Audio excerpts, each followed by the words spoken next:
Kwa hiyo na masufuria pia kupikia watoto wamechukua, mpaka masufuria kupikia, mpaka mapazia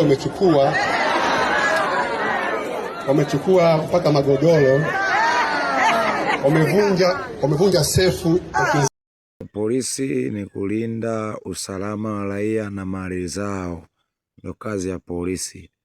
Sasa kama kazi ya polisi ndio hiyo, mbona tunasikia kwamba kanisa la Gwajima vimechukuliwa viti si nusu, kama nusu ya viti, na imevunjwa sefu ya hela, na kingine masufuria yameishaibiwa tayari, magodoro.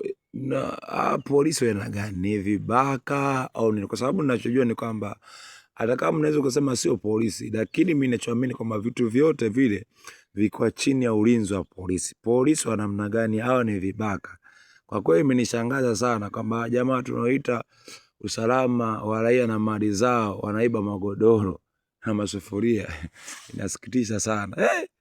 Kwa kweli ni kazi kweli. Na mimi naamini hao si polisi, ni vibaka tu kama vibaka wengine.